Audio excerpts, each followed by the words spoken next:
Thank you. Let's begin then. So welcome everyone hiding behind your names. Can't really see you, but I see that there's a group of people have joined us. You're very welcome. My name is Andreas Nordlander, and I'm Associate Professor of Theology and Philosophy of Religion and Ethics here at the University of Gothenburg. But tonight I'm here as a member of the steering committee of the Nordic Network on Science, Theology and Worldviews. And many of you know about this network and perhaps are even members in it. It's a network devoted to a network for academics working on the interface of science and religion in the Nordic countries. And we've put on a conference and host several online lectures and talks already, and more is coming. So keep your eyes open for that. But tonight we have a special guest, and that is none other than Nick Spencer. Nick, thank you so much for taking the time for being here. Welcome. It's a pleasure. Thank you. You are, if I dare try to introduce you, you are many things. You're a scholar, you're a writer, you're a broadcaster with the BBC. You're an author of several books on science and religion and other topics, often with, say, a sort of a historian's approach to these issues. You've written Atheists, The Origin of the Species in 2014, The Evolution of the West, 2016, The Political Samaritan, How Power Hijacked a Parable, 2017, and most recently, as far as I know, I'm sure you have one more up your sleeve, but most recently published Magisteria, The Entangled Histories of Science and Religion from last year. This is the book here, as a massive tom of a book, a winding, fascinating, interesting story. Nick is also fellow at Theos, which is a UK-based think tank, I think you would say, right? Yes. Yes. As well as a senior research fellow at Goldsmiths at the University of London. So you are many things and a very prolific author, and it'd be interesting for us, since you're not that well known in Sweden, though I'm hoping you will be with this last book in particular, but since you're not that well known in Sweden, it'd be interesting for us to have a sense of who you are and your background, and perhaps your educational background, and indeed how you came to be interested in this topic, this field of science and religion.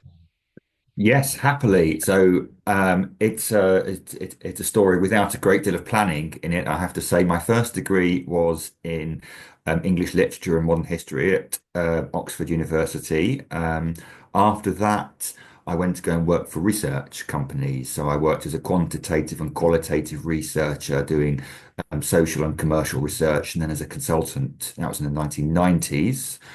Which was an extremely educational experience, very steep learning curve.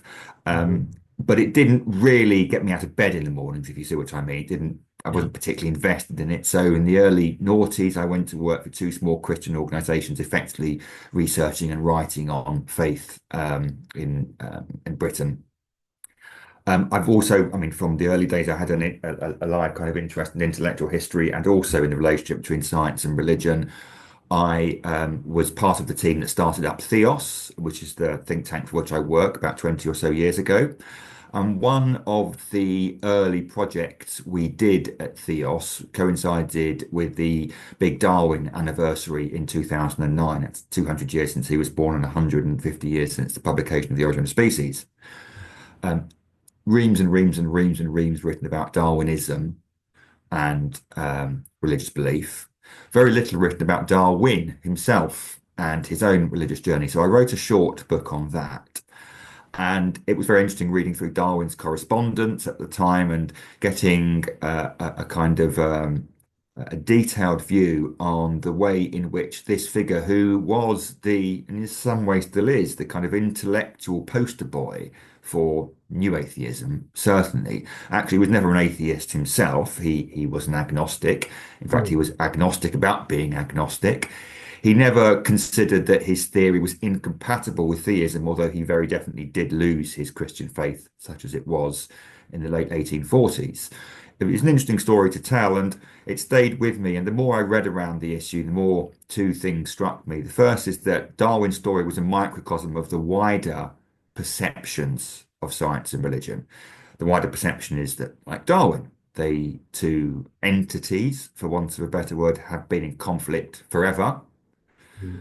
Um, and on closer inspection, and this was the second point, the more one read in the academic literature, the more one realized that really that view hadn't been held, or at least had been slowly dismantled in academia really since the late 1980s, but it simply hadn't filtered through to a wider public audience. So I did a series on the BBC radio that you mentioned in your introduction, looking at a more accurate picture of the relationship between science and religion, and then Magisteria spun out of the back of that. Mm. So yeah, I mean, that's interesting. I made the point when I wrote a piece on your book in Swedish that there really hasn't been a lot of publications trying to boil down and present what has been sort of a building academic consensus about this, and that your book is actually sort of filling that gap, as it were. Was that the sort of a conscious decision that there is nothing out here that speaks to a wider audience, that is sort of a gripping tale like your book is? It's just hidden away on the library shelves of universities. Was that Yeah, part of so the that's exactly it. I mean, when you approach a mainstream trade press publisher in the UK, and I dare say there too, Mm. you have to make a case that it's worth them publishing it. Yeah. And certainly, if there's strong competition in the market, they're going to be very questionable about publishing it. Now, just so happens in this area that um, at the time, and I think more or less still the case, Magisteria accepted, there isn't a significant mainstream trade press history of the relationship between science and religion. I mentioned in the introduction, and certainly in the notes, there are numerous scholars who have made real inroads there. John Henley Brooke, Peter Harrison, Mm. Ron Numbers, people like that. But only specialists really have read their work. And what I was trying to do was an exercise in partly translation Yeah. and partly systematization, if you see what I mean, because even those authors have tended to focus either on specific periods of time or, say, for John's famous book, published in 1991, Science and Religion, Some Historical Perspectives, an episodic treatment of the history. So it was an attempt to bring together the academic work and present it in a more cogent and organized way to a wider audience. Yes. And also you are driving, of course, in this book at a particular kind of argument. I would like to get back to that soon, but perhaps a question about context again, because there is a fair bit of myth busting going on in these pages. As partly what makes it exciting to read. And the myth, I mean, the overarching myth being that there is this principled conflict, of course, a fundamental and principled conflict between what we call science and what we call religion. And then you unpack the ways in which these entities, if we call them that, have actually related to each other throughout history in ways that cannot be summed up by just saying that there have been conflict. But could you say something? I mean, I'm interested in your characterization of what the conflict myth is and how it emerges, but also, well, perhaps start with that, and then something I'd like to add on to that. But Mm. yes, what is this conflict myth anyway? So, simply put, it's the idea that science and religion have been in conflict throughout the entirety of the existence of both of them. There are a number of things that can be said about this. Firstly, science and religion didn't really exist, at least in the way we understand them to exist, before the mid-19th century. An exceptionally good book by Peter Harrison called The Territories of Science and Religion, which he looks at how those these kind of the words, the categories have shifted in meaning over 1,000 plus years of Western intellectual history. So, in the first instance, Peter makes this point, it's rather hard to say that science and religion were in conflict in 1600 because they didn't exist, at least not in the way we understand them to exist in 1600. What happened in the 19th century, for various reasons that we might come on to, is that a couple of very prominent historians, one of them was a historian, one was actually a chemist who reckoned himself a bit of an intellectual historian, wrote very significant books, one published in the 1870s, one published in the 1890s. This was at a time in which there were tensions, undoubtedly, between science and religion. One of the points I make in the book is that there have been periods of conflict and of tension throughout the history, and this hasn't simply been a history of harmony. The late 19th century was one of those periods. And what these authors did, John Draper in the 1870s and Andrew White in the 1890s, was, as it were, look back over centuries of the relationship between science and religion through the lens that their particular context afforded them and interpreted what they saw through that lens. And because there were tensions in the late 19th century, it seemed to them that those tensions extended back in principle for centuries. And what they did, and this is another very crucial point, was to pick up a lot of the originally Protestant polemics against the lack of what they considered to be Catholic intellectual freedom in the 17th, 18th into the 19th century, and reinterpret those as examples not of Catholic lack of intellectual freedom, but of a Christian or indeed a religious lack of intellectual freedom. So ironically, a lot of the tropes that they use have been prepared before them as a result of the kind of rhetorical warfare between Protestants and Catholics in the post-Reformation period. That narrative stuck, and various reasons. There were certain events in the 20th century. I talk about them in the last section of the book. One is the Russian Revolution and development of Soviet Union. The other was the Scopes trial and then the emergence of creationism, scientific creationism in the 1960s, both of which played into that narrative. So the narrative of warfare was born in the late 19th century, and it was sustained really for the best part of the 20th century until the discipline of the history of science and religion really began to emerge in the 70s onwards and began to pick it apart. Yes. So it's kind of interesting to me that the picking apart of this myth, as it were, this projection from one historical vantage point across the centuries backwards, as it were, that has been going on for 4 or 5 decades, and yet it seems to me that 15 years ago or so, it was sort of dusted off and brought back as a sort of as a weapon for the new atheists to argue against religious faith of various kinds. That is in itself a strange thing, but it seems to me, and I'm curious to know what you think of this. Is this still alive and kicking, given that new atheism has somewhat receded, not quite as culturally prominent as they were, let's say, 10 or 15 years ago?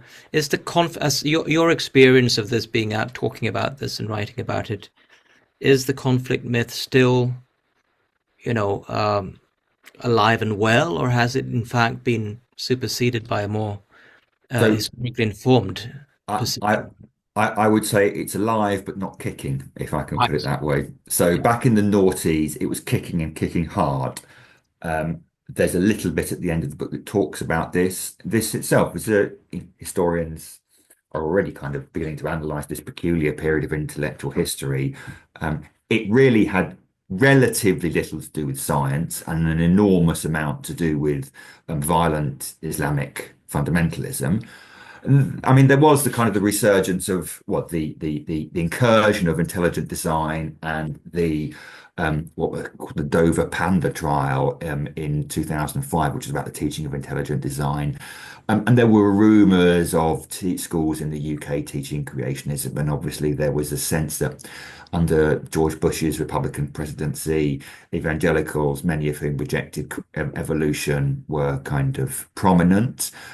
But actually, what happening there, as you intimated, was that a number of figures were choosing to interpret this quite complex.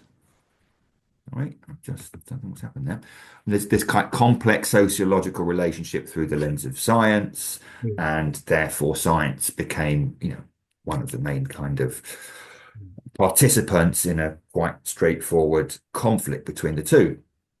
Um, the new atheist wave well and truly broke in the teens, and most people, including people who are sympathetic with the kind of atheist cause, look back at it now and wince slightly as a needlessly aggressive and absolutist moment.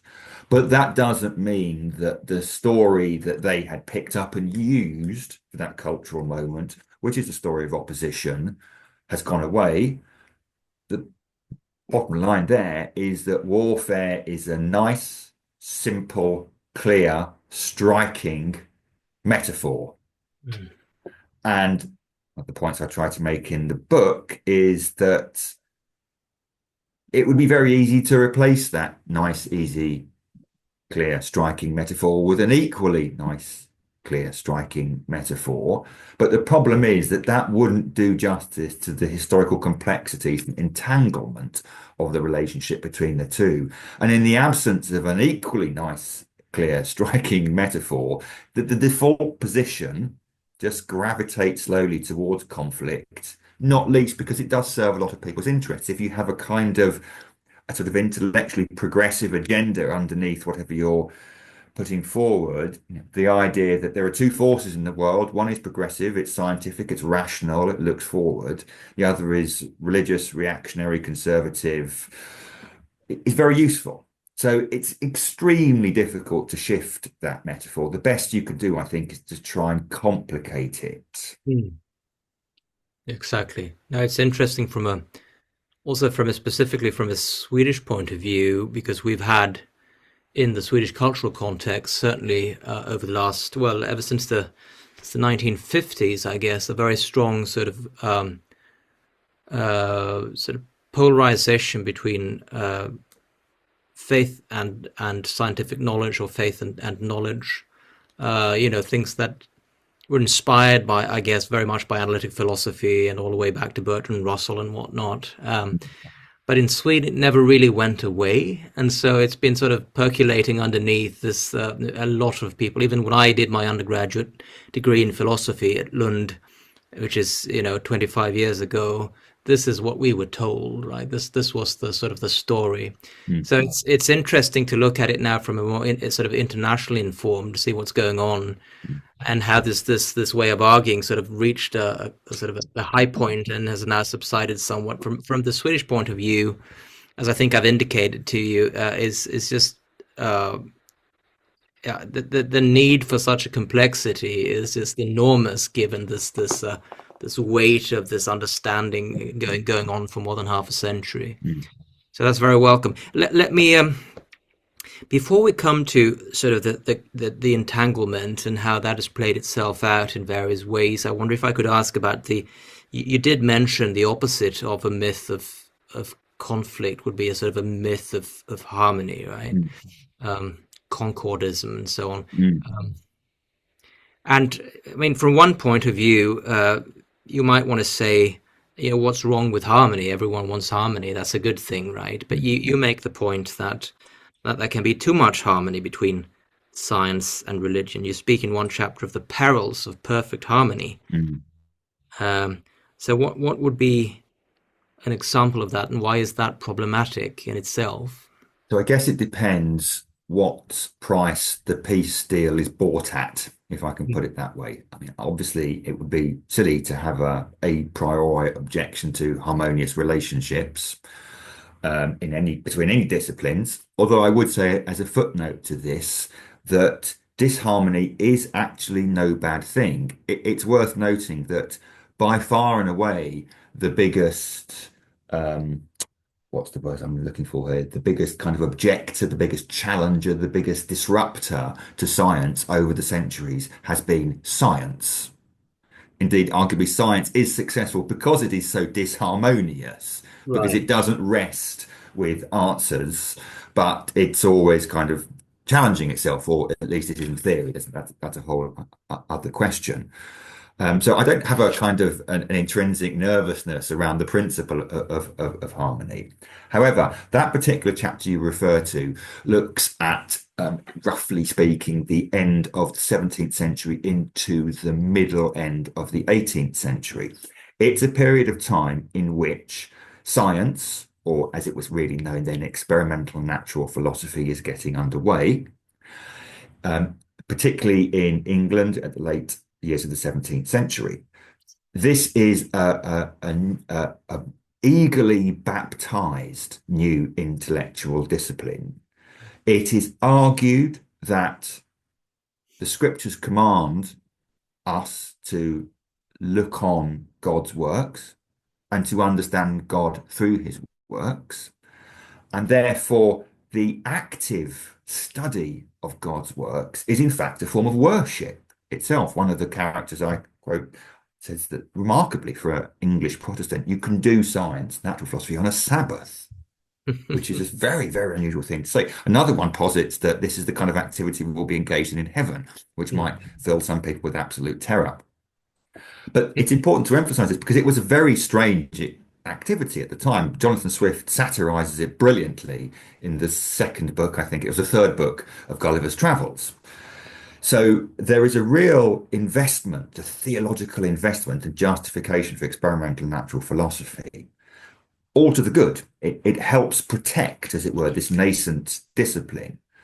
But what then happens is, in this eagerness, people seem to think, well, we are able to understand God through our study of God's works. And in particular, in the intellectual climate of the late 17th century, where Europe has been riven by wars of religion, they're not just religious wars, but there's a theological element to it. And there's this acute disagreement about whether it's the scriptures or whether it's the authority of the church, the Magisteria of the church, that should be our basis for understanding the nature of reality and nature of God. Well, let's split the difference and say, actually, if we can do this through understanding nature, we don't have to get so bogged down in theological disputes. The Royal Society, founded here in 1662, distances itself not from religion, as some people think, because a lot of the founding members were very religious, but from theological disputations. So we can understand God through studying nature. And then there's this remarkable efflorescence of books looking at the study of something hyphen theology. And it's anything from, the theology of fire, of water, of comets, of frogs, of locusts. It just goes on and on and on and on, arguing that you can understand the nature of God through the study of thunder or locusts or whatever. So ironically, given the fact that the 18th century is known as the Enlightenment period and the one in which there's some kind of tension between science and religion, this is certainly in Britain, less so in France, certainly in Britain, a period of remarkable intellectual harmony here. But the price is actually ends up being an enormous amount, because any sense that you only understand God through revelation is brushed aside.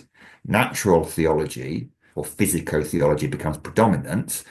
And then a bit later in the 19th century, Darwin comes along effectively and says, no, you can't read God off nature. In fact, doing so is a grave mistake. And it effectively sets up the stage for what becomes the Victorian crisis of faith. So I'm not against harmony, but you've got to look at the small print. What's the cost? What's the price?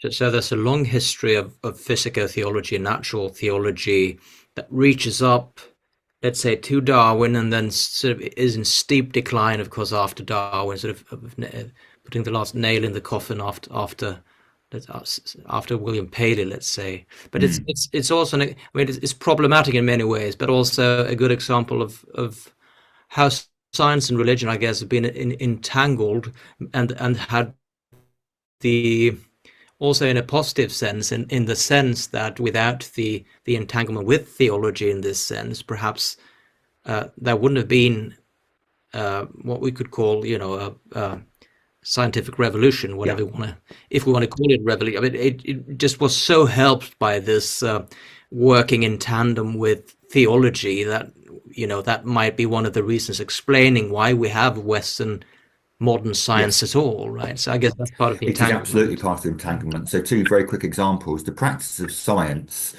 depends very heavily on the conviction of a rule-based, rule-governed natural order. That it was inherited and developed through sort of later Christendom on from theological basis, the idea of God as a lawgiver. Uh, um, a second example, which again Peter Harrison has expanded rather wonderfully, looks at the influence of the doctrine of the fall of man, excuse me, on the evolution, on the development of science. And the argument there, very succinctly put, is the rediscovery of kind of an Augustinian interpretation of the fall in the Reformation, put front and foremost the idea of humans' not only moral failings and innate sinfulness, but our cognitive or intellectual failings. And therefore, just as we couldn't make ourselves good, will ourselves to be perfectly good, it was hard to think that we could think ourselves to perfect truth. And if we couldn't think ourselves to perfect truth, it was better to feel or to experience or perhaps to experiment our way to truth.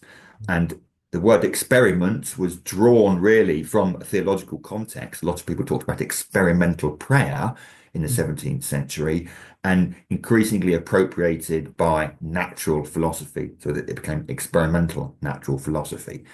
Now, that's not to say that these practices would never have developed in any other culture, but it is a historical fact that they did develop in the Christian theological culture of Western Europe. Right. Yes. Can I remind the audience that there will be rather soon an opportunity to ask questions. If you have questions for Nick, do think about that. But before that, I wanted to ask a few more things. So we've seen that there's a myth of conflict, and there is instead not a sort of simplistic harmony, but instead a very messy, entangled relationship between. Let's now talk about modern science, perhaps, and theology and religion, because before modernity, of course, it's quite difficult to know what is, as which is Harrison's thesis there. But if we stick to that, there's been a bewildering complexity, you might want to say, in this relationship, and still you claim that scholarship indicates that these discussions tend to converge on two questions. The question of authority, who gets to say, who has it, and over what, and then the question of ourselves, the existential question of humankind. What kind of creatures are we? Can you speak to that? Yeah. How are they sort of related? The question of authority, the question of our own nature, as it were. Yes, so that's an argument drawn from the historical analysis. We might move on to a separate question of what's normative in all this. But historically speaking, um, what I argue in Magisteria is that when there have been periods of the liveliest tension, if you like, between science and religion, it has tended to be over the question of how we understand human nature and who gets to adjudicate on this. And in particular, when one discipline or another has not only claimed to be able to understand and explain human nature, but has come up with an exclusive understanding of human nature. So not just human beings are, but human beings are nothing other than, human beings are nothing but. So when church fathers had objections to astrology, which was definitely a science in the classical world, there were some other kind of theological objections they had, but one of them was that astrology meant that people's lives, and in particular their decisions, were governed by the stars under which they were born, Hmm. which reduced their capacity for free will, which was incompatible with their conception of the gospel. If you scroll forward, say, to France in the 18th century, this was a much bigger issue in France than it was in Britain for a whole host of other reasons. The idea that humans could be explained through mechanistic explanations again reduced their freedom and their moral agency, which was deemed incompatible with Christian worldview.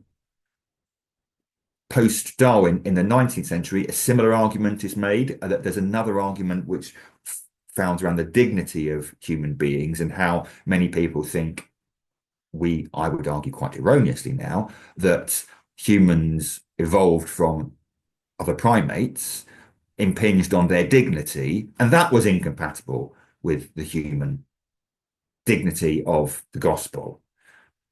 Similar argument with humans are only selfish genes. In fact, you can go right up to the arguments put forward by Yuval Noah Harari that humans, indeed all organisms, are basically just information. They're algorithms. They're the moments when the tension has been liveliest.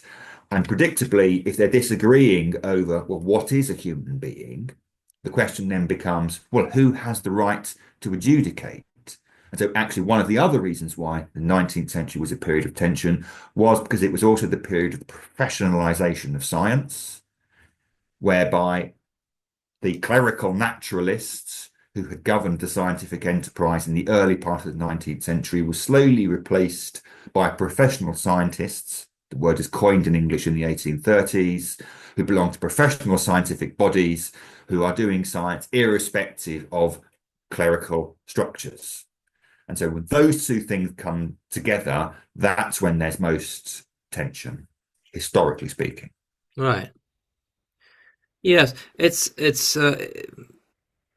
interesting. I wonder if we might push a little further on the question of the you mentioned it yourself, the normative here, because as soon as you say who has the right to say, who has the authority in these on these questions, it's bound to become also a normative argument, right? We need to say something about that. And I take it that you mean, and correct me if I'm wrong, just by way of sort of trying to pinpoint the question here, is that there are certain things about human beings that science are right about. It falls under the authority of science. So it's folly, for instance, to deny that we have evolved, for instance, that there is something in the evolutionary theory here that is scientifically correct and just needs to be respected as such. And clergy should not, like Wilberforce in Oxford, step onto the scientists' turf there. But then you also mean that there are certain questions that are better left to religion, I guess, maybe philosophy, ethics, not at least not the turf of science, strictly speaking. So I wonder if we can, I mean, that is an interesting sort of gray zone to me, when you have, I mean, the way that you sort of not solve this, but the way that you sort it out is that you make a distinction, critical distinction between the question of human being as a who and the question of the human being as a what, saying that science sort of deals with the what question, and then we also need to address the who question. So I'm curious as to what this distinction amounts to. I mean, the ghost of reductionism is here somewhere, right? You don't want to have someone saying human being is only this but nothing else, like it's only selfish genes. But you might also say that there is a way in which you can there's a way in which science also tries to answer who questions, right? and sometimes that's fundamentally mistaken. But I guess my question to you is there are there cases where science actually can speak from their own scientific sort of magisterium, if you want, to the who question, Mm. or is science sort of principally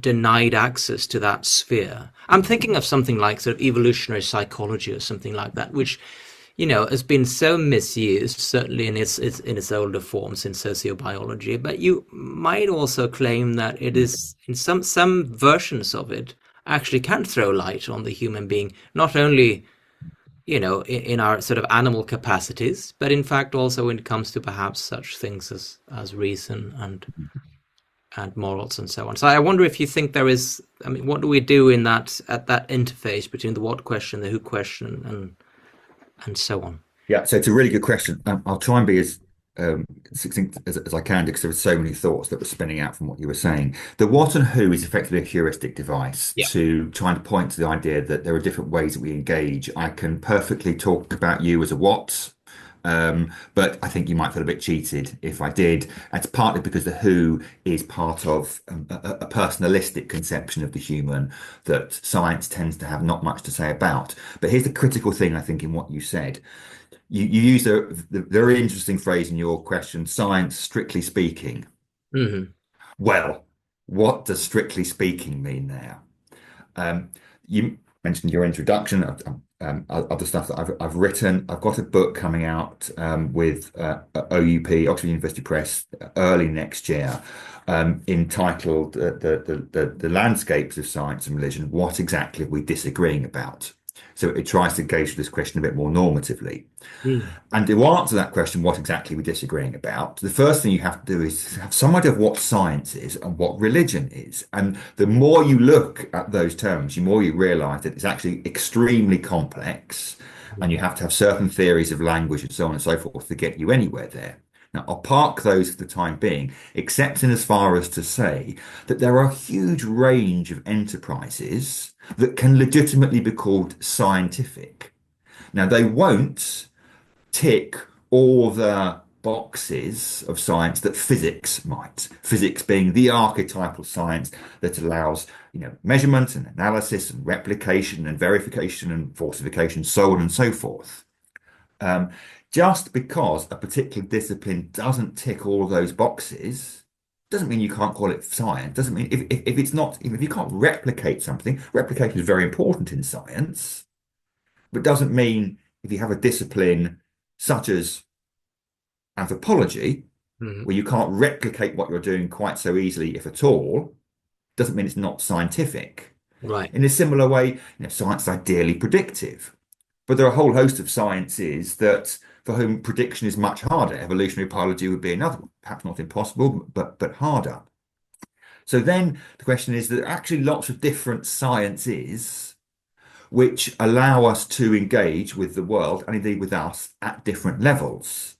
And in certain levels, you would want a biologist, say, or perhaps a chemist to understand you.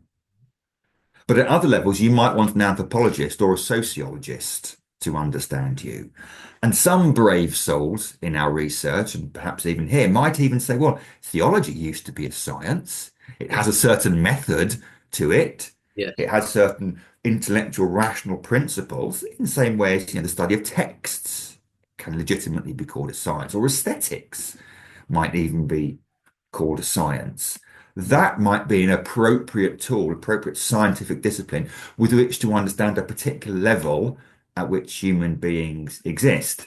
And I gravitate towards a much more kind of plural picture of the human, whereby it's perfectly legitimate to understand us in a certain way at a chemical level, at a biological level, at a genetic level, as well as at an anthropological or a sociological or perhaps even a theological level, because human beings are such complex, emergent organisms. Yeah. This is, I think, one case where we who speak Germanic languages actually have an edge on you Anglophones, in that we have we speak of Geisteswissenschaften, so there's in fact the sciences of the spirit as well as we. You wouldn't necessarily do that in English, but it's a good thing. Absolutely right. Absolutely right. So this is one of the topics that came up. So I conducted over 100 interviews with philosophers of science and sociologists and practical scientists and practical working scientists on this subject. And one of the topics came up.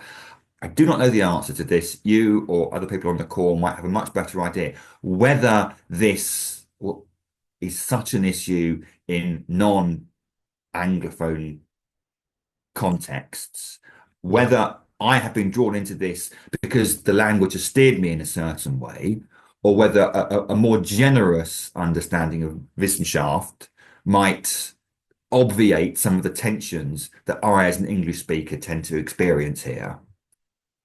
Well, that is a tricky question. Others may want to weigh in. It seems to me that the tension here goes well beyond the sort of the terminology, and that it's not just a question of language. In fact, it's useful to have the distinction, but certainly, I think the issue is there nonetheless. I'm going to let others in. I just wanted to press you a little bit more on this because it's such a sort of a critical thing, and I'm so happy to hear that you're writing more on this from a slightly more normative point of view as well. But take everything that you say, that various science needs to come in and complement each other in the understanding of human being, and theology does have its own sort of hermeneutic understanding of what a human being is, and yet it seems to me that there is at least one sort of scientific development, and that would be sort of evolutionary psychology, where it tends to be tensed still,